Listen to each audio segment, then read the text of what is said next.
अस्सलाम वालेकुम स्टूडेंट्स। आज जो हम टॉपिक स्टार्ट करने वाले हैं फॉर्मली वो है कॉन्ट्रैक्ट लॉ का। और एग्ज़ाम पॉइंट ऑफ व्यू से हम बात करें तो ये मोस्ट इम्पॉर्टेंट टॉपिक है F4 का, और सबसे ज़्यादा टेस्ट किया जाता है सेक्शन ए में भी और सेक्शन बी में भी। बहुत ज़्यादा वेटेज होता है इस एग्ज़ाम का।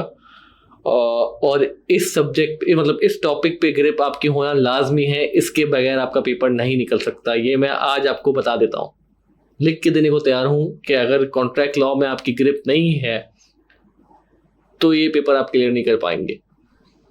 ठीक है, ऑलमोस्ट पेपर का 20 से 30% या 40% मैं कहूँगा कॉन्ट्रैक्ट लॉ से टेस्ट हो सकता है। ठीक है, तो इस बात से आप अंदाज़ा लगा लें कि ये टॉपिक कितना इम्पॉर्टेंट है, इस पर ग्रिप होना कितना इम्पॉर्टेंट है। ये लेंथी भी है और साथ साथ पढ़ने में भी, लेकिन ये है कि मज़ेदार है। ये मुझे पढ़ाने में भी बहुत मज़ा आता है और उम्मीद है कि आपको ये टॉपिक पढ़ने में मज़ा आएगा। तो इसी के साथ बस बिस्मिल्लाह करते हैं इस पर, कॉन्ट्रैक्ट लॉ पर। अब कॉन्ट्रैक्ट लॉ पे जाने से पहले सबसे पहले हम डिस्कस करते हैं कि कॉन्ट्रैक्ट बेसिकली होता क्या है। कॉन्ट्रैक्ट की डेफिनेशन देखें। Contract, a contract is a promise और एग्रीमेंट बिटवीन टू और more people that is legally binding. It's like a handshake deal but written down and signed. This means that if someone breaks the promise, the other person can take them to the court. अब यहाँ पर keyword है legally binding. Contract को जो है legal हैसियत शामिल होती, लीगल हैसियत हासिल होती है। अगर कोई बंदा कॉन्ट्रैक्ट ब्रेक करता है तो वो दूसरा बंदा उसे कोर्ट में लेके जा सकता है, सू कर सकता है उसे। अब आप कॉन्ट्रैक्ट के एक एग्जाम्पल देखें। किसी भी चीज़ को आप कॉन्ट्रैक्ट का नाम दे सकते हैं जिसमें कुछ एक्सचेंज हुआ हो। जैसे कि आप नॉर्मली किसी शॉप पे जाते हैं, ठीक है, आपने कोई चीज़ परचेज़ की तो वो भी एक तरीका का सेल कॉन्ट्रैक्ट हुआ, उसने सेल एग्रीमेंट किया होगा आपके साथ। या आपने कोई प्लॉट परचेज़ किया तो उसका भी कॉन्ट्रैक्ट हुआ होगा। ठीक है, तो ये चीज़ होती है कॉन्ट्रैक्ट। आगे बढ़ते हैं, हम कॉन्ट्रैक्ट लॉ की तरफ आते हैं और कॉन्ट्रैक्ट की टाइप्स की तरफ आते हैं हम। Few examples of a contract. Number 1, verbal contract, a spoken agreement like a promise made in a conversation. दो दोस्तों के बीच या दो इंडिविजुअल्स के बीच एक वर्बल एग्रीमेंट हो गया कि यार हमने ये काम करना है, आप मुझे ये चीज़ देंगे, मैं रिटर्न में आपके लिए ये काम कर दूंगा। ठीक है, ये वर्बल कॉन्ट्रैक्ट हो गया। रिटन कॉन्ट्रैक्ट की बात करते हैं। A formal agreement written down and signed like a business deal और एम्प्लॉयमेंट कॉन्ट्रैक्ट। एम्प्लॉयमेंट कॉन्ट्रैक्ट एक प्राइम एग्जाम्पल है एक रिटन कॉन्ट्रैक्ट की। अगर आप लोगों में से किसी ने कहीं अगर जॉब की है या कोई जॉब कर रहा है तो आपको याद होगा कि आपके जॉब के वेरी फर्स्ट डे जब आप ज्वाइनिंग देने जा रहे होंगे तो एचआर ने आपसे आपका एम्प्लॉयमेंट कॉन्ट्रैक्ट आपको दिया होगा रिव्यू करने के लिए, और आपने साइन किया होगा उसे, फिर आप आगे बढ़े होंगे अपनी डेस्क की तरफ। तो वो एक टाइप होती है, एक प्राइम एग्जाम्पल है रिटन कॉन्ट्रैक्ट की। नंबर 3 देखें, implied contract, an agreement that's not written or spoken but understood by the actions of the parties involved. इसकी बहुत अच्छी एग्जांपल ये हो सकती है इम्प्लाइड कॉन्ट्रैक्ट की, जिसमें जो है ना आप कोई बात करता है, ना कोई डील होती है, ना कोई नेगोशिएशन होती है, बस कुछ ऐसे एक्शंस होते हैं दोनों तरफ से कि बात समझ में आ जाती है। कैसे?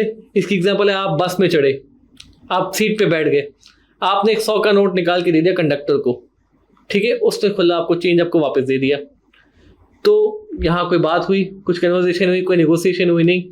ये इम्प्लाइड है कि अगर आप बस में आए हैं, बस में आप ट्रैवल करना चाह रहे हैं, बस में आपने सीट ली है और कंडक्टर को आप पैसे दे रहे हैं, तो उसका मतलब यही है कि आपने ट्रैवल करना है और दूसरा तो कोई मतलब नहीं हो सकता इसका। ठीक है, तो ये एक एग्जाम्पल हो गई इम्प्लाइड कॉन्ट्रैक्ट की। ठीक है, एक्सप्रेस कॉन्ट्रैक्ट पे आए।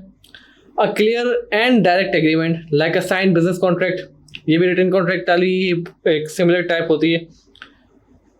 बिजनेस कॉन्ट्रैक्ट आपको पता होगा कि यार दो बिजनेस आपस में कोई डील करते हैं तो उसको पेन डाउन लाजमी करते हैं, उसके बगैर वो आगे नहीं बढ़ते। ठीक है, उसे कहते हैं एक्सप्रेस कॉन्ट्रैक्ट, जो कि लिखा हुआ हो, मेंशन की गई उसकी चीज़ें। आगे आते हैं। For a contract to be valid it must have certain essential elements. Contract के वैलिड होने के लिए कुछ एलिमेंट्स ज़रूरी हैं, कुछ एलिमेंट्स दरकार होते हैं। वो क्या होते हैं वो हम देख रहे हैं। Number 1, offer and acceptance. One party must make an offer and the other party must accept it. Example ले लें, अगर आपने मेरा फेसबुक पे ऐड देखा हमारे इदारे का और आपने मैसेज किया, ठीक है, और मैंने आपसे कहा कि मैं ACC F4 ऑफ़र कर रहा हूँ उसकी ट्यूशन्स। आपने कहा जी बिल्कुल मुझे F4 की ट्यूशन्स की ज़रूरत है। आपने उसको एक्सेप्ट किया, सर मैं आपकी फ़ीस पे करता हूँ, मुझे आपसे ट्यूशन्स चाहिए। क्या हुआ, मैंने आपको अपनी सर्विसेज ऑफ़र की, आपने मेरी दी गई ट्रांजैक्शन प्राइस पे जो है, मेरी दी गई प्राइस पे आपने एक्सेप्ट किया उसको, तो ऑफ़र एंड एक्सेप्टेंस दोनों चीज़ें हुई, ठीक है। ये चीज़ एसेंशियल है कॉन्ट्रैक्ट के लिए। नंबर 2 देखें, intention to create legal relations. The parties must intend to enter into a legal agreement. एक लीगल एग्रीमेंट होना, लीगल इंटेंशन होना ज़रूरी है इसमें। सपोज करें अगर दो बिजनेस आ रहे हैं एक कॉन्ट्रैक्ट में, तो उनका इंटेंशन ये होना लाजमी है कि यार इसको हम लीगली बाइंडिंग कॉन्ट्रैक्ट बनाएंगे, ताकि एक सेफ साइड रहे दोनों पार्टीज की। अगर दोनों पार्टीज में से किसी एक ने भी अगर कॉन्ट्रैक्ट को ब्रीच किया या कॉन्ट्रैक्ट को तोड़ा, फुलफिल नहीं किया, तो उनको वो कोर्ट ले जाकर डैमेजेस क्लेम कर सके, ठीक है। 3 देखें, point 3, consideration. Something of value must be exchange such as money, goods और सर्विसेज। ये ज़रूरी है एक कॉन्ट्रैक्ट के वैलिड होने के लिए कि कोई ना कोई exchange of good and services हो रहा हो, दोनों पार्टीज को कुछ ना कुछ मिल रहा हो। जैसे कि अगर आपने मुझे अप्रोच किया ACC F4 के लिए, ठीक है, मैं आपको अपनी सर्विसेज ऑफर करूंगा, आप बदले में मुझे पैसा देंगे, ठीक है, आप मेरी कोर्स की फ़ीस पे करेंगे, तो दोनों को कुछ ना कुछ मिल रहा है। मुझे फ़ीस मिल रही है कोर्स की, और आपको जो है मेरी सर्विसेज मिल रही है, नॉलेज मिल रही है, तो दोनों के लिए इस कॉन्ट्रैक्ट में कुछ ना कुछ है। इसे कहते हैं कंसिडरेशन। दोनों के लिए कुछ ना कुछ कंसिडरेशन है शामिल, 100%, ठीक है। नंबर 4 देखें, capacity to contract. The parties must be legally capable of entering into a contract. Example, be of legal age and sound mind. इसकी एक बहुत अच्छी एग्जाम्पल मेरे माइंड में आ रही है। जैसे कि हम ऑनलाइन प्लेटफॉर्म में पढ़ा रहे होते हैं, आपने देखा होगा अक्सर ACC ऑनलाइन के, ACC के कितने सारे प्लेटफॉर्म्स है सोशल मीडिया पे, वहाँ पे बच्चे जो है लेक्चर सेल कर रहे होते हैं किसी दूसरे टीचर्स की, ना उस इदारे से उनका कोई ताल्लुक होता है, ना टीचर से कोई ताल्लुक होता है। तो क्या उस बच्चे से आप सस्ते दामों में लेक्चर्स खरीद के परचेज करके, क्या आप उस इदारे पे केस कर सकते हैं कोई, क्या इस इदारों ने अच्छा नहीं पढ़ाया मुझे, तो मैं इस पे केस करना चाहता हूँ, मुझे अपनी फ़ीस वापस चाहिए? क्यों नहीं कर सकते भाई? क्योंकि उस पर्सन का जिसने आपको लेक्चर सेल किए उसका इदारे से कोई ताल्लुक ही नहीं है, उसकी कैपेसिटी टू कॉन्ट्रैक्ट ही नहीं है उस इदारे की बिहाफ पे आपसे कॉन्ट्रैक्ट कर सके, ठीक है। इसकी एक और एग्जांपल भी ले लें। सपोज करें मैं ACC एफिलिएट नहीं हूँ, मैं सिर्फ एक इंटर पास हूँ, इंटरमीडिएट मेरी तालीम है, यंग हूँ, मैं बिल्कुल यंग एज में हूँ, और मैं आपसे कह रहा हूँ कि मैं आपको ACC F4 पढ़ाऊँगा UK वेरिएंट, और पूरा कोर्स कंप्लीट करवाऊँगा, हर चीज़ कराऊँगा, किट सॉल्व करवाऊँगा। आपने कहा चलो भाई ठीक है, लेकिन फिर आपको मालूम है कि भाई मैं ACC एफिलिएट नहीं हूँ, मैं सिर्फ एक इंटरमीडिएट पास हूँ। तो जब मैंने खुद ही वो पेपर क्लियर नहीं किया तो फिर मैं आप कैसे एक्सपेक्ट कर सकते हैं कि मैं आपको वो पेपर क्लियर करवा पाऊंगा? बात समझ में आ रही है? मेरी वो कैपेसिटी ही नहीं है कि मैं आपसे इस तरह का कोई कॉन्ट्रैक्ट कर सकूं।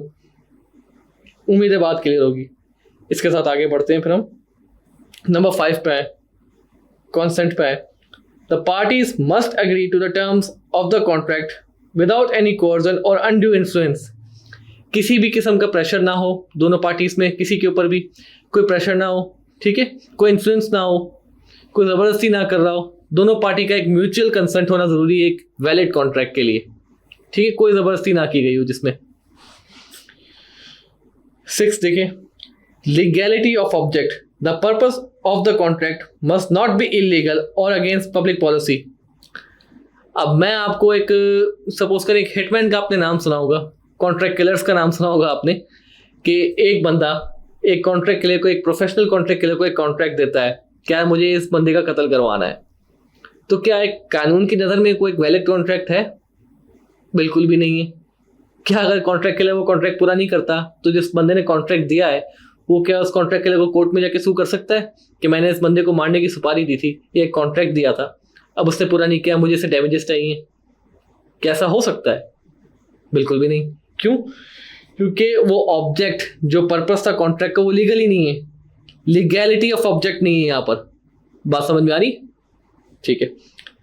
नंबर 7 देखें, possibility of performance. The parties must be able to fulfil their obligations under the contract. अब इसको इस तरह समझ लें कि कोई ऐसा इम्पॉसिबल टास्क ना दिया जा रहा हो कि इसकी पॉसिबिलिटी हो ही ना कर, कवर ही ना कर सके बंदा।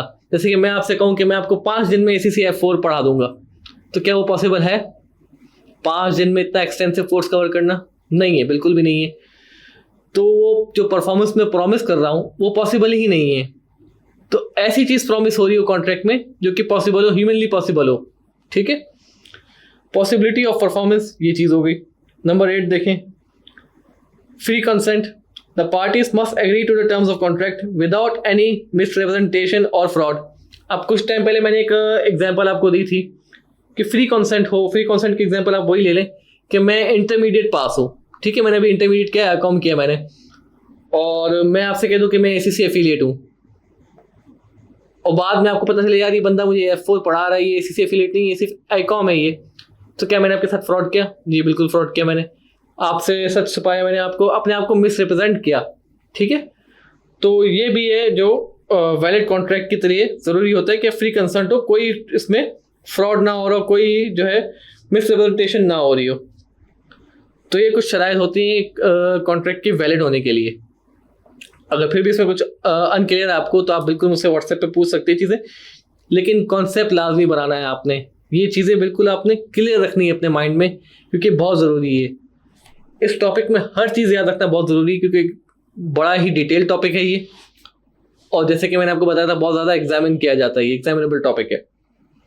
आगे आए, नंबर 9 देखें, writing and registration. Certain contracts such as those related to land or guarantee must be in writing and registered. Number 10 भी देख लें, legal formalities. The contract must comply with legal formalities required by law such as stamp duty और notarization. कुछ ऐसे documents होते हैं जिसमें notary public के साइन होना ज़रूरी होती है, स्टैम्प होना प्रॉपर ज़रूरी होता है, कंपनी के स्टैम्प, जैसे कि आपने कहा, मैंने आपको बताया कि यार जो कंपनीज आपस में डील कर रही होती कुछ, जैसे कि सपोज करें कंपनी A ने कंपनी B से कुछ सीमेंट खरीदा, तो दोनों के बीच में कॉन्ट्रैक्ट हुआ कि हम हम कंपनी A जो है कंपनी B को 2 साल तक इस रेट पे सीमेंट बेचेगी। ठीक है, तो उसमें दोनों कंपनीज के स्टैम्प होने ज़रूरी हैं, प्रॉपर रिप्रेजेंटेटिव्स के साइन होने ज़रूरी हैं। ठीक है, तो ये फॉर्मेलिटीज होना ज़रूरी है। आगे आए, सब्जेक्ट टू अ कॉन्ट्रैक्ट। ये चीज़ देखें क्या है। Subject to a contract is a phrase used when two parties are negotiating a deal but they do not want to be legally bound by their agreement until all the details are finalized and a formal contract is signed. ठीक है, think of it like a penciled in agreement. It's like saying we are close to a deal but let's not make it official until we dot all the I's and cross all the T's when something is subject to a contract. सही, ठीक है, ये आगे पढ़ेंगे, subject और contract के आगे भी कुछ है। सही, यहाँ तक पहले समझ लें क्या चीज़ है ये। इसकी एग्जांपल इस तरह ले लें कि आपने मेरा एडवर्टाइजमेंट देखा व्हाट्सएप के और फेसबुक के ऊपर या किसी भी सोशल मीडिया प्लेटफॉर्म के ऊपर, आपने मुझसे रब्ता किया। अब जो है हमारी नेगोशिएशन चल रही है हमारी, आप कह रहे हैं कि नहीं सर आप मुझे लाइव क्लासेस भी दें, ऑनलाइन क्लासेस भी दें और किट भी सॉल्व कराएं, और फी मैं आपको जो है ये दूंगा। मैं कह रहा हूँ बेटा मैं आपको सब चीज़ें दूंगा, लाइव क्लासेस भी आपकी होंगी, ऑनलाइन रिकॉर्डेड लेक्चर्स भी आपको मिलेंगे, किट भी सॉल्व होंगे, लेकिन मैं ये चार्ज करूंगा। ठीक है, तो हमारे बीच एक नेगोशिएशन चल रहा है, तो उस वक्त हम दोनों जो है वो सब्जेक्ट टू अ कॉन्ट्रैक्ट है। जब तक हमारी सारी जो है टर्म्स एंड कंडीशंस फाइनलाइज नहीं हो जाती, हम उस पर साइन नहीं कर लेते, तब तक जो है वो एक सब्जेक्ट टू अ कॉन्ट्रैक्ट रहता है। ठीक है, इसके एक और एग्जांपल ले लें। मेरा ताल्लुक, जैसे मैंने आपको बताया था, एक डिजिटल मार्केटिंग एजेंसी से है। अगर मेरी एजेंसी किसी पोटेंशियल क्लाइंट को सोशल मीडिया मार्केटिंग के लिए अप्रोच कर रही है, ठीक है, हमने अप्रोच किया किसी को और हमने जिनको अपनी जो है सर्विसेज हमने बताई, उनको ये बात समझ में आ रही है। ठीक है, काफ़ी हद तक हम एग्रीमेंट में आ चुके हैं, एक कॉन्ट्रैक्ट, फिजिकल कॉन्ट्रैक्ट तैयार हो रहा है, उसमें सारी टर्म्स डिसाइड हो रही हैं। तो जब तक दोनों एंड से वो कॉन्ट्रैक्ट साइन नहीं हो जाता, तब तक वो सब्जेक्ट टू अ कॉन्ट्रैक्ट ही रहेगा। ठीक है, आगे बढ़ते हैं। यहां से देखें, when something is subject to a contract, it means that the parties intend to enter into a contract, but it's not final yet. The agreement is not legally binding until a formal contract is signed. ये बात हम कर चुके हैं अभी। Either party can still back out or make changes before the contract is signed. It's like a holding pattern until the final contract is ready. Once the contract is signed, the agreements become legally binding and the parties are committed to their promises. अच्छा, इसकी एक और अच्छी सी example आप ले लें. अभी थोड़ी देर पहले हम बात कर रहे थे कि अगर आप किसी जॉब पे जाते हैं, आपका पहला दिन है, सही, एचआर ने आपके सामने एक लंबा चौड़ा 10 पेज का 11 पेज का एक कॉन्ट्रैक्ट रख दिया, ठीक है. तो जब तक आप उस कॉन्ट्रैक्ट पर साइन नहीं कर सकते तब तक वो लीगली बाइंडिंग नहीं है आपके लिए, ठीक है. सपोज करें आप गए, आपने ऑफिस देखा, आपको जगह समझ में नहीं आई, तो जब तक आपने उस एग्रीमेंट पर साइन नहीं किया तब तक आप लीगली उस कंपनी के एम्प्लॉय नहीं है, आप जा सकते हैं उठ के. लेकिन जब आपने साइन कर दिया, उसके बाद आपने देखा 1-2 दिन में, यार ये कंपनी का माहौल मुझे समझ में नहीं आ रहा, मुझे यहाँ काम नहीं करना, लेकिन आप साइन कर चुके हैं, तो उस वक्त आपको कंपनी के प्रोसीजर्स के हिसाब से चलना होगा. आप रिजाइन करना चाहते हैं तो फिर वही नोटिस पीरियड आपको सर्व करना पड़ेगा, या अगर नोटिस पीरियड आप सर्व करना नहीं चाहते तो उसकी कोई पेनल्टी होती है, कॉन्ट्रैक्ट में लिखी भी होगी, शामिल, आपने पढ़ी होगी, ठीक है. तो जब जैसे ही आपने कॉन्ट्रैक्ट साइन कर लिया, आप लीगली बाउंड हो गए उस कंपनी के साथ. जब तक साइन नहीं किया तो you are free to go anywhere you want, ठीक है. आगे बढ़ते हैं. ऑफर क्या होता है? An offer is when one person, the offerer, makes a proposal to another person, the offeree, to enter into an agreement. It's like making a suggestion or a promise with the intention of creating a contract. ठीक है. इसकी बहुत अच्छी example मैंने आपको दी कि मैं एक ऐड चला रहा हूँ, ठीक है. आप ऐड देख के आप मेरे पास इंक्वायर करने आए कि सर आपने जो है कोर्स के बारे में बताया, आप किस तरह पढ़ेंगे, क्या करेंगे.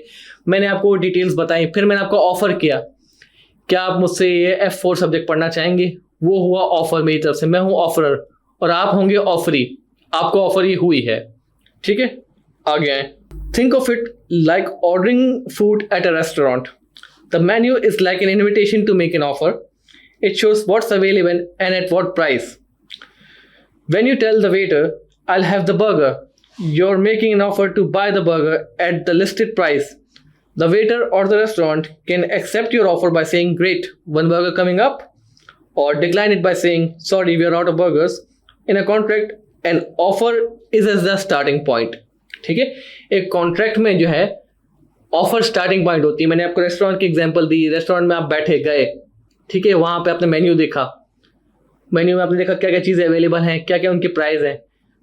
फिर आपने एक बर्गर का ऑर्डर करना चाहा, तो रेस्टोरेंट के पास भी 2 ऑप्शन है. या तो वो आपको बोले जी बिल्कुल आपका बर्गर अभी आ रहा है, या वो आपको मना कर दे, यार हमारे पास अभी बर्गर्स खत्म हो गए, आप कोई और चीज़ ऑर्डर कर लें, ठीक है. तो आपने ऑफर किया उनसे बाय करने के लिए कि मैं आपका बर्गर बाय करना चाहता हूँ, ये आपकी तरफ से ऑफर होगा, ठीक है. और ये पहला स्टेप होता है, जैसे कि हमने पढ़ा कॉन्ट्रैक्ट की तरफ, ये पहला स्टेप होता है ऑफर. आगे आते. It's the first step towards creating an agreement. The offerer is making a promise and the offeree can either accept or reject or negotiate the terms. ठीक है. इसकी एग्जांपल तो ले लें कि ये जो हमने पढ़ लिया कि यार ये फर्स्ट स्टेप होता है कॉन्ट्रैक्ट के लिए. आपने ऑफर किया, ठीक है, आपको ऑफर हुआ बर्गर, और ऑफरी चाहे तो यार एक्सेप्ट भी कर सकता है, रिजेक्ट भी कर सकता है, या निगोशिएट कर सकता है. इस पर 3 ऑप्शन खुले होते हैं, लेकिन हमेशा पहला स्टेप जो है वो ऑफर ही पहला स्टेप रहेगा. उसके बाद बाकी सारी चीज़ें आती हैं. आगे देखें. और एक और एग्जांपल है. Here's a simple example. I'll sell you my car for $10,000. This is an offer. ठीक है. Okay deal. This is an acceptance. मैंने आपसे कहा कि मैं आपकी अपनी गाड़ी आपको $10,000 की बेचूंगा.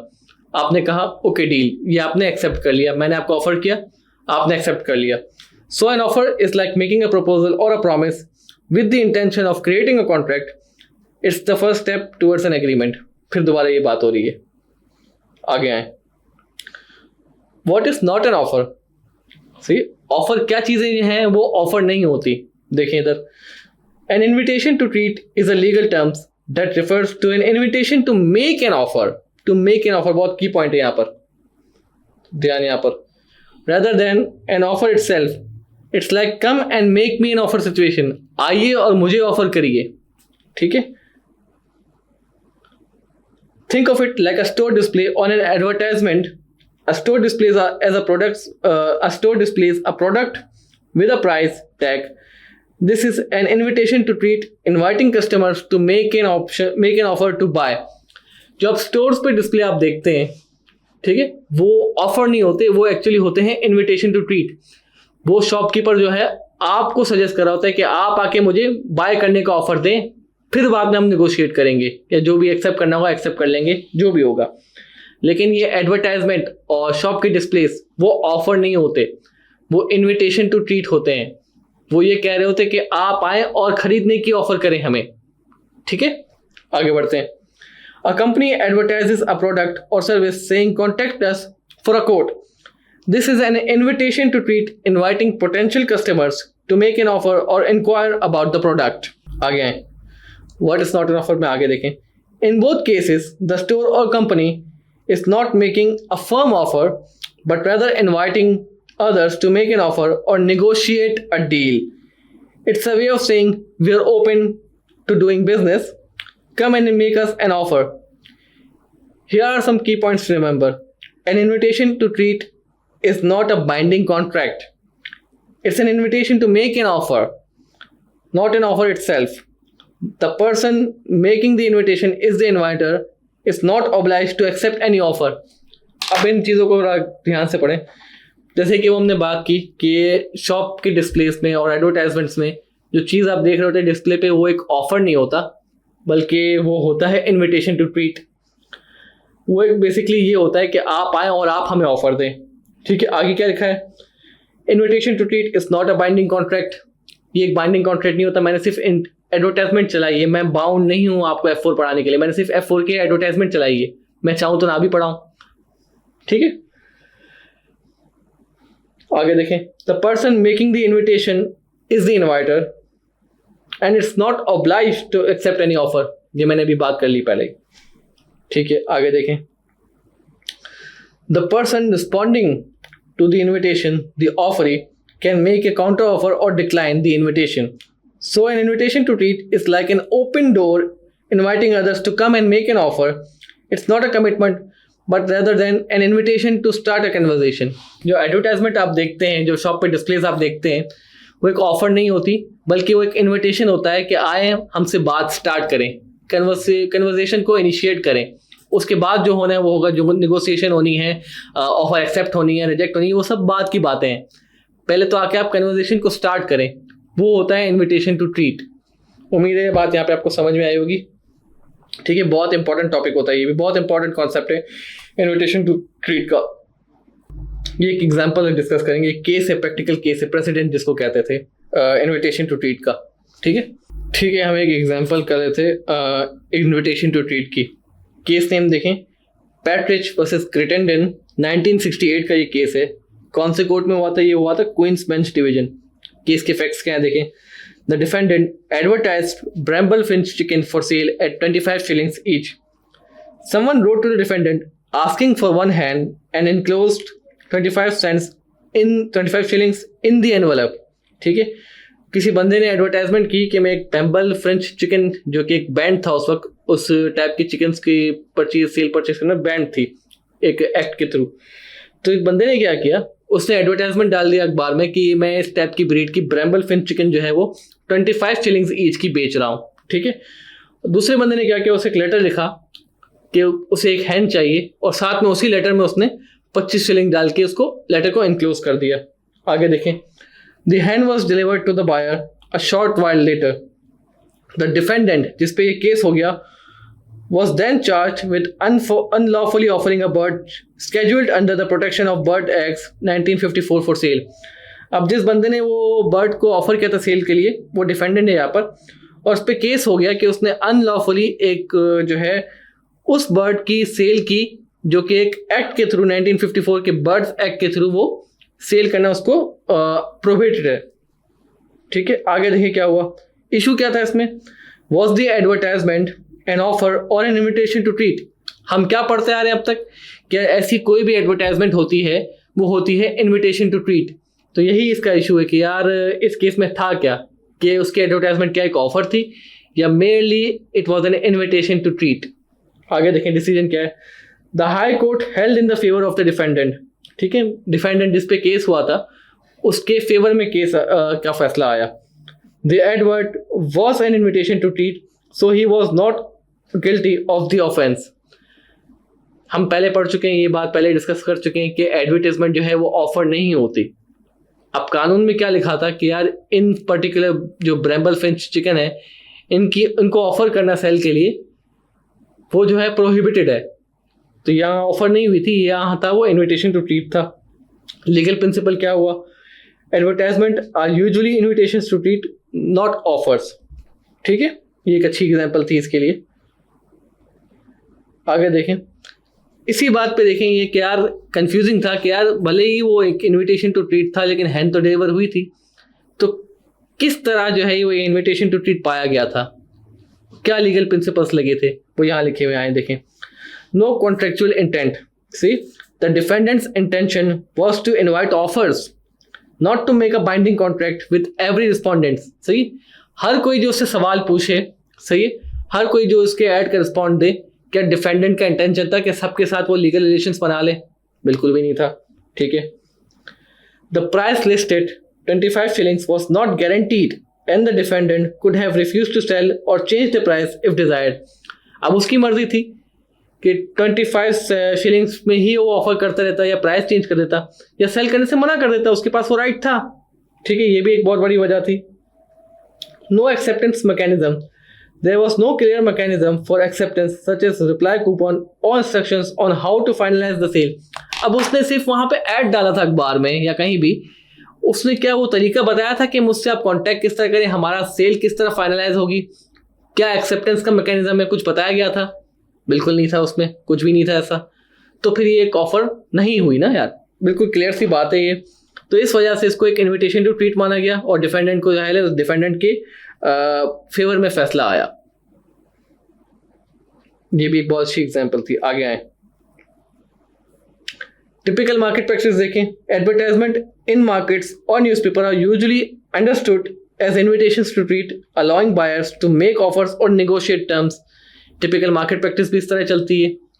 तो इसी लीगल प्रिंसिपल को फॉलो किया गया जो हमने ऊपर डिस्कस किया, मार्केट प्रैक्टिस को देखा, इसी बिहाफ पे उसे इन्विटेशन टू ट्रीट माना गया था, एक ऑफर माना नहीं गया था उसको, ब्रैम्बल फिंच चिकन की सेल को, मतलब उसकी एडवर्टाइजमेंट को, सॉरी।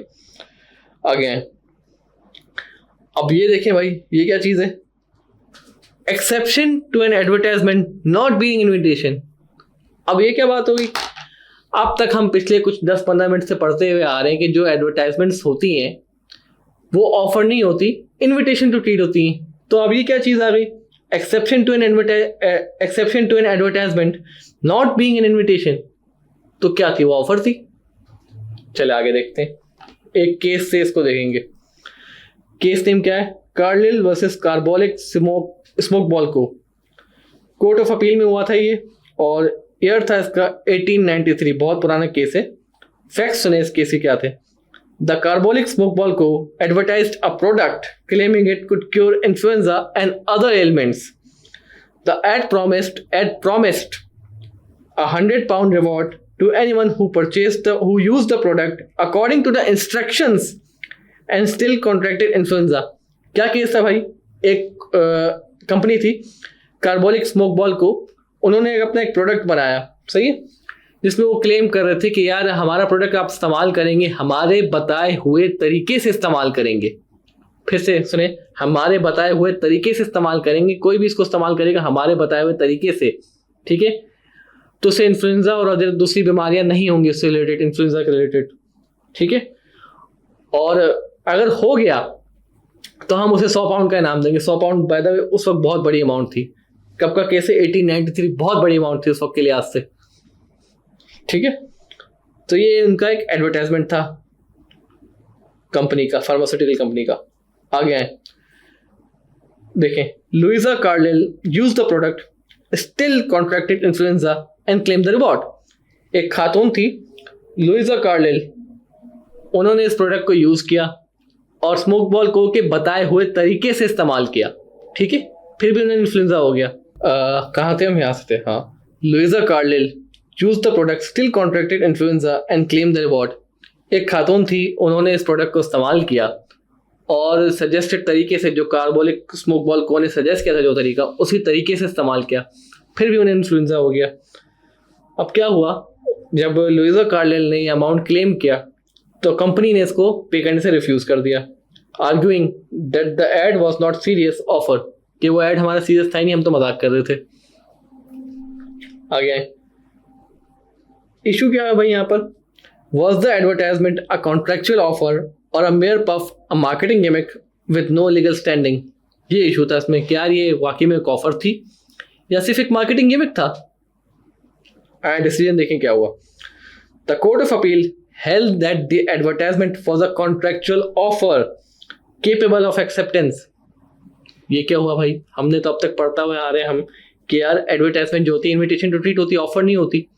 तो यहाँ पे ये क्यों फैसला दिया गया, बहुत इसका एक अच्छा रीज़न है, बहुत एक टेक्निकल रीज़न है, वो हम देखेंगे अभी आगे। देखें, the company's promise was serious and intended to be binding, Carlill was entitled to the £100 reward. क्यों था ये एक्सेप्टेबल एक कॉन्ट्रैक्ट, क्यों था?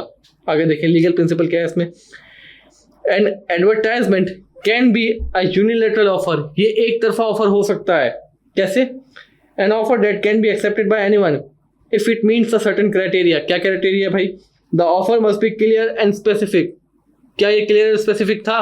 क्या हाँ क्लियर था भाई कि हमारा प्रोडक्ट इस्तेमाल करना है, हमारे बताए हुए तरीके से इस्तेमाल करना है। क्लियर मैसेज है ये?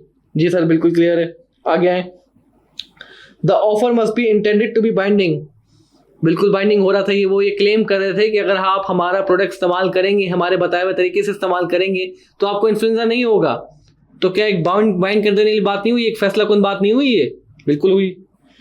The offer must be open to anyone who meets the condition. Offer क्या थी कि कोई भी बंदा XYZ कोई भी बंदा हमारा प्रोडक्ट इस्तेमाल करेगा, हमारे बताए हुए तरीके से इस्तेमाल करेगा तो उसको इन्फ्लुएंजा नहीं होगा। तो क्या इस क्राइटेरिया में मैच हो रहा है उनका एडवर्टाइजमेंट? जी सर बिल्कुल मैच हो रहा है। तो सारे क्राइटेरिया तो मीट हो रहे हैं यहाँ पर। तो फिर ये एक इन्विटेशन टू ट्रीट नहीं रहा बेटा, ये एक ऑफर, एक ओपन ऑफर बन चुका है ये। तो उसको जाहिर है एक्सेप्ट किया लुइसा कार्लिल ने और उनको फिर भी इन्फ्लुएंजा हुआ। तो क्या वो हकदार हैं एक £100 रिवॉर्ड के? जी सर बिल्कुल है। तो कोर्ट ने भी ये फैसला किया।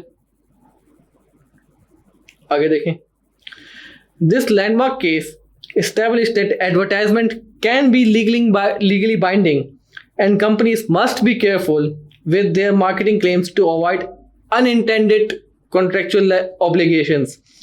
क्या स्मोक बॉल का इंटेंशन था कि यार हम कॉन्ट्रेक्चुअल ऑब्लिगेशंस बना लें? नहीं, अनइंटेंडेड था। किस चीज़ ने उन्हें फंसाया? एक बोल्ड क्लेम ने फंसा दिया उन्हें। तो एक लैंडमार्क केस था जो सबक दे रहा था बाकी सारी कंपनीज को, बड़ी कंपनीज को, क्या एडवर्टाइजमेंट भी सोच समझ के करें। किसी ने कोई बात आपकी पकड़ के इस्तेमाल कर ली, कोई चीज़, या आपके मार्केटिंग पफ को किसी ने अगर टेस्ट कर लिया तो आप लीगली बाइंडिंग हो सकते हैं। ठीक है, आगे आए।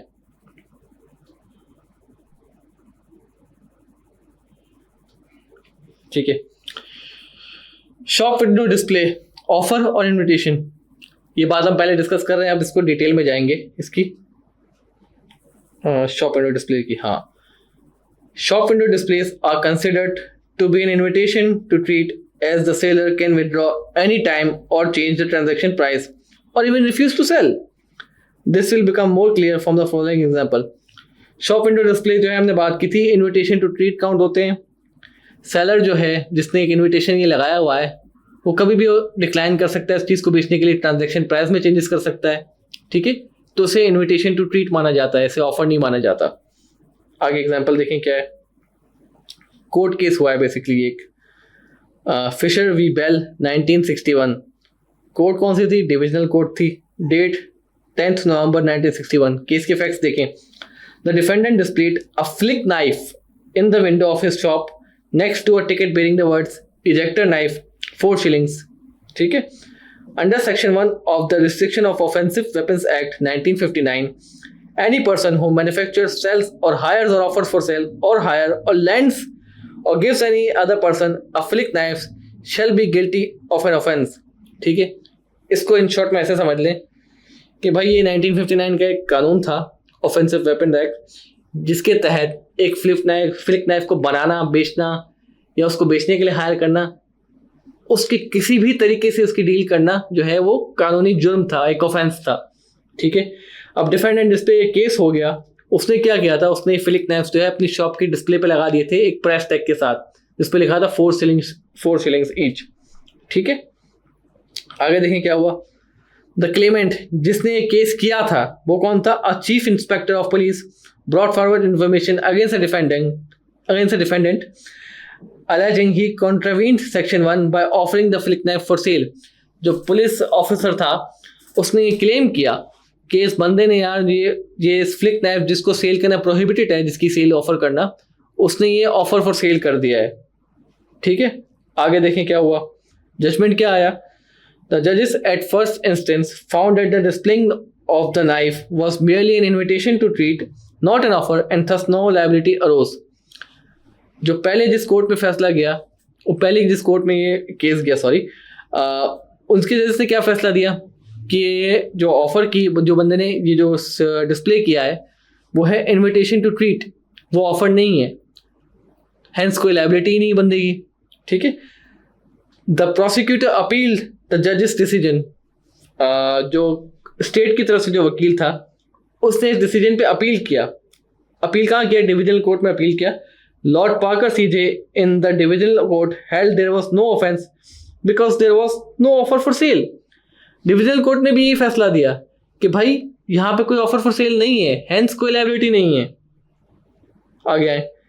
In the context of a shop display, the courts have consistently held that displaying goods with a price tag is an invitation to treat, not an offer।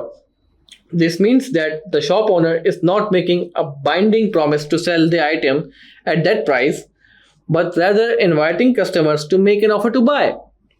He stated that the general law of the country clearly established that merely displaying an item is constituted an invitation to treat। See, अब आए tenders पे। ठीक है, इस point को पहले conclude करें कि दो कोर्ट में प्रोसिक्यूशन इस केस को ले गई कि यार इस बंदे ने ऑफर किया है, और दोनों कोर्ट्स ने ये फैसला किया कि यार इस बंदे ने सिर्फ डिस्प्ले पे लगाए हुए हैं फ्लिक नाइफ्स, और एक ट्रांजैक्शन प्राइस लिखी हुई है, उस पर एक प्राइस लिखी हुई प्राइस टैग के साथ लगाए हुए हैं, तो वो ऑफर फॉर सेल नहीं हुआ, वो सिर्फ एक इन्विटेशन टू ट्रीट है। वो बंदा किसी भी वक्त मना कर सकता है कि यार मैं ये चीज़ नहीं बेच रहा, या ये 4 shillings का नहीं है, अब ये है 50 shillings का है। ठीक है, ट्रांजैक्शन प्राइस चेंज हो सकती है, किसी भी वक्त बंदा रिफ्यूज़ कर सकता है सेल करने के लिए, तो ये एक ऑफर नहीं हुई।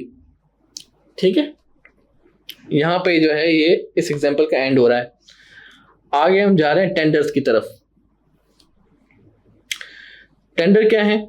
Tender refers to the process of inviting and submitting bids or offers for a specific project, contract or supply of goods or services। ठीक है, here's a brief overview। A buyer or procuring entity, example government or a company, issues a tender notice or invitation to tender outlining the requirement and specifications of the project or goods or services needed। Interested parties, bidders, submit their bids or proposal usually in a sealed envelope or electronic format by a specific deadline। Tenders क्या होते हैं, आसान लफ्जों में समझ लीजिए।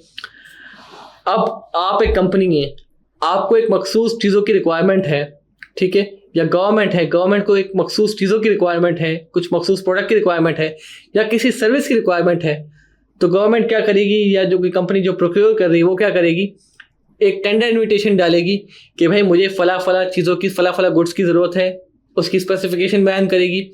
या अगर उसको किसी सर्विस की ज़रूरत होगी तो वो ये कहेंगे हमें फला फला चीज़ों की सर्विस की ज़रूरत है और ये काम हमने करवाना है, उसका एक टेंडर इन्विटेशन डालेगी। और जो कंपनीज, जो बंदे वो चीज़ें ऑफर कर रहे होते हैं, वो गुड्स सेल कर रहे होते हैं, वो क्या करेंगे, वो जो है अपना अपना एक अपनी अपनी बिड्स जिसको कहते हैं, अपनी अपनी बिड्स को उसको लिख के, बिड्स लिख के एक एनवलप में सील करके उनको या तो इलेक्ट्रॉनिक फॉर्मेट पे भेजेंगे या उनको पोस्ट कर देंगे एक डेडलाइन से पहले। टेंडर की एक डेडलाइन होती है। अब सपोज करें मैं कह रहा हूँ कि यार मुझे कुछ हाई क्वालिटी सीमेंट चाहिए जिसका वेट इतना हो, पैकेजिंग इस तरह की हो, ठीक है, और सब लोग जो हैं जो ये टेंडर में इंटरेस्टेड है वो लोग अपनी बिड्स मुझे सबमिट करवाएं 15 जून से पहले। तो ठीक है, आप में से जो कोई भी जिनके पास ये प्रोडक्ट्स होगी सिमिलर टाइप की जो मेरी रिक्वायरमेंट है, वो अपने अपने रेट्स के साथ, सही, अपनी प्रोडक्ट के स्पेसिफिकेशन के साथ मुझे अपनी बिड सबमिट कराएगा 15 जून से पहले। इसे कहते हैं टेंडर। ठीक है, आगे देखिए आगे क्या होता है। Bids are evaluated based on criteria such as price, quality, experience and technical expertise. अब मेरे पास सारी वो बिड्स आ गई, मैं सब बिड्स को खोल के देखूंगा, मैं देखूंगा कहाँ कहाँ से बिड्स आ गई। मेरे पास सीमेंस से बिड आ गई है, सपोज करिए यूनिलीवर से बिड्स आ गई हैं, तो मैं हर कंपनी को इवेल्यूएट करूंगा कि यार कौन सी कंपनी फाइनेंशियली ज़्यादा स्ट्रांग है, किस कंपनी का माल ज़्यादा अच्छा है, किस कंपनी की जो है मार्केट रेपुटेशन ज़्यादा अच्छी है, तो मैं उसको इवेल्यूएट करूंगा इस बेसिस पे। ठीक है। The buyer or procuring entity selects the winning bid and awards the contract to the successful bidder. अब मैंने अपना फैसला कर लिया कि मुझे सपोज करिए यूनिलीवर की बिड एक्सेप्ट करनी है, मुझे उनके रेट्स भी अच्छे लगे, उनकी क्वालिटी भी अच्छी लगी। ठीक है, तो मैं उसे एक विनिंग बिड करार दूंगा और उसे सेलेक्ट कर लूंगा। ठीक है, ये होता है टेंडर का process. Tenders are commonly use for government contracts, large scale projects e.g. Construction and infrastructure, supply of goods and services e.g. Equipment and consulting services. इन सब चीज़ों के लिए टेंडर जो है नॉर्मल इस्तेमाल होता है। ये एक बहुत छोटा टॉपिक था, लेकिन एग्जाम में टेस्ट हुआ है पहले भी, तो उसे पढ़ना ज़रूरी है और आपके लिए भी ज़रूरी है, ऑप्शनल नहीं है। कॉन्ट्रैक्ट लॉ में कोई भी चीज़ ऑप्शनल नहीं है, सब चीज़ों को कवर करना है और अच्छे से कवर करना है। मैं फिर रिपीट कर रहा हूँ, अच्छे से कवर करना है हर एक चीज़ को, कोई भी चीज़ आपने फॉर ग्रांटेड नहीं छोड़नी कॉन्ट्रैक्ट लॉ में। आगे आए, response to a request for information is not an offer. ये क्या पार्ट है भाई, ये क्या चीज़ है, आगे देखें। Answering a query can not be considered as an offer. Example देख लें। I posted an ad on OLX seeking to sell my car at someone messaged me asking what is the lowest amount I will be willing to sell my car for. किसी ने मुझे message किया, मैंने अपनी car का add लगा दिया OLX पे, किसी ने मुझे मैसेज किया कि सबसे कम क्या पैसों में दे सकते हो भाई, सबसे लोएस्ट आपके रेट क्या होंगे। मैंने उसको कह दिया कि 5 लाख रेट है मेरे सबसे आखिरी। तो क्या मैंने उसको 5 लाख में ऑफर किए? नहीं, मैंने तो सिर्फ उसके एक सवाल का जवाब दिया, क्वेरी को आंसर किया है। मैंने ये तो नहीं कहा कि फला साहब मैं आपको ये गाड़ी 5 लाख की दे दूंगा, मैंने बस एक जनरल आंसर दिया है कि सबसे कम से कम मैं 5 लाख की गाड़ी बेचूंगा। ठीक है, मैंने ये बात कही और सामने वाले ने कहा कि यार मैं 5 लाख में खरीद रहा हूँ। ठीक है, मैंने मना कर दिया, मैंने ये तो नहीं कहा कि मैं आपको 5 लाख की बेच रहा हूँ। तो क्या मैं अपनी जगह सही हूँ? बिल्कुल सही हूँ। ठीक है, अब ये कॉन्सेप्ट था, क्या था? ये था response to a request for information is not an offer. उसने मुझसे एक इंफॉर्मेशन की रिक्वेस्ट की कि यार आपकी कम से कम प्राइस क्या होंगी, मैंने उस रिस्पॉन्स की क्वेरी दे दी, लेकिन फिर भी उसको ऑफर कंसिडर नहीं किया जाता। ठीक है, बात समझ में आ रही? उम्मीद है समझ में आ रही हो। अगर फिर भी नहीं समझ में आ रही तो आपको पता है आप मुझसे रब्ता कर सकते हैं इस मामले में, क्योंकि और मैं चाहूँगा आप मुझसे रब्ता करें। कॉन्ट्रैक्ट लॉ में काफ़ी एम्बिग्विटीज होती हैं स्टूडेंट्स को, मैं देखता हुआ आया हूँ।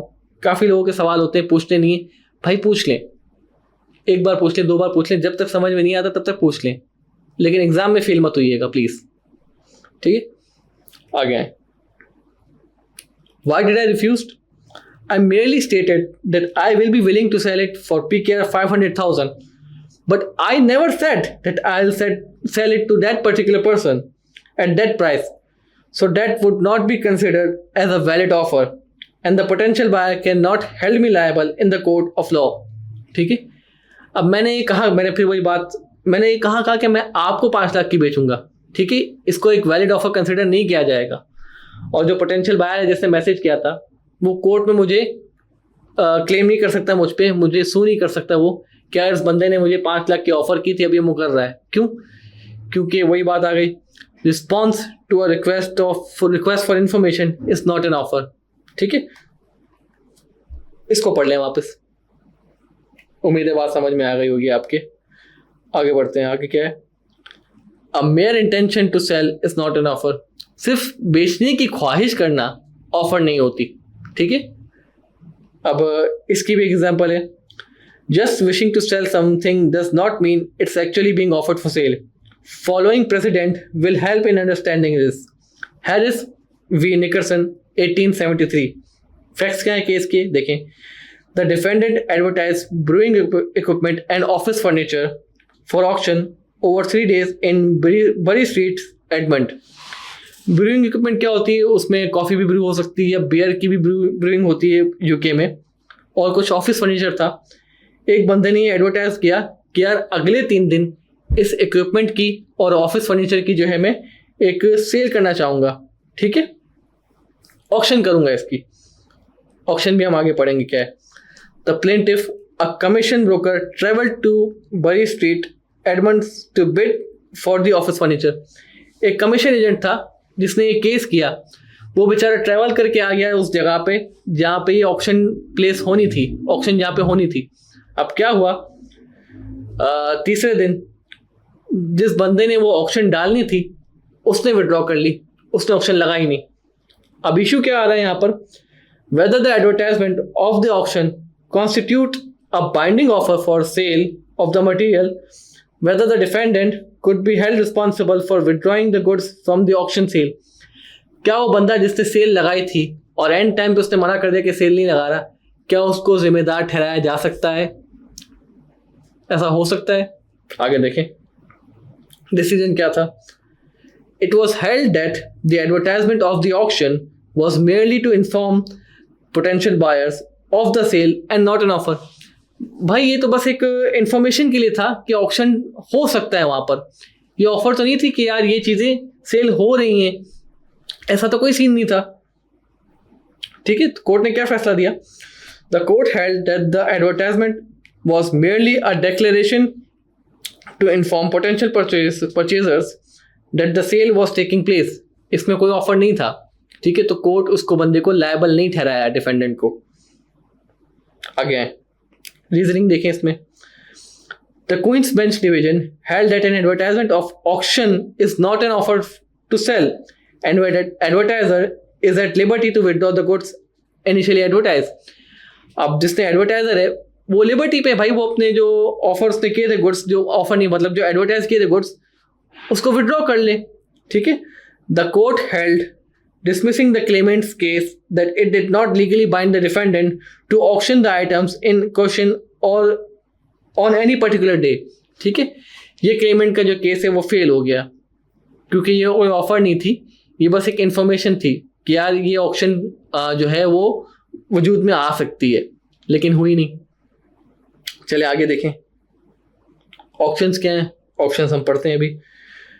N auction is a process where goods और services are offered for sale to the highest bidder. The auctioneer invites bids from potential buyers and sells the item to the highest bidder. An auction is an invitation to treat, not an offer. The auctioneer is not making a promise to sell to the highest bidder, but rather inviting bidders to make an offer. Each bid is a separate offer and the auctioneer can accept or reject any bid. Auction क्या होता है कि भाई एक मखसूस जगह पे लोग कुछ जमा होते हैं और कुछ चीज़ें वहाँ पे सेल के लिए आई हुई होती हैं। ऑक्शनियर क्या करता है, बारी बारी वो चीज़ें जो है वो सेल के लिए ऑफर करता है और हाईएस्ट बिडर, जो बंदा हाईएस्ट बिडर होता है उसको वो चाहे तो वो बेचे, वो चाहे तो मना भी कर दे, ठीक है। लेकिन हाईएस्ट बिडर वहाँ पे होना ज़रूरी होता है। और ऑक्शन जो होता है वो इनविटेशन टू ट्रीट होता है, ऑफर नहीं होता। ये बात फिर भी आप समझ लें। और एक और की पॉइंट पड़ा, ये देखें, each bid is a separate offer and the auctioneer can accept or reject any bid. जैसे कि सपोज करें एक आइटम की ऑक्शन हो रही है, एक शूज़ की ऑक्शन हो रही है, एक बंदे ने लगाया 20,000, दूसरे ने लगाया 30,000, सही, और पहले बंदे ने वापस लगाया 35,000। तो उस वक्त उसने 35,000 की जो ऑफर की है वो नहीं ऑफर की है उसने, सही, सेपरेट बिड की है, ठीक है। उम्मीद है बात समझ में आई होगी। ये भी एक बहुत छोटा सा टॉपिक था ऑक्शन का। क्रॉस ऑफर्स पे आए।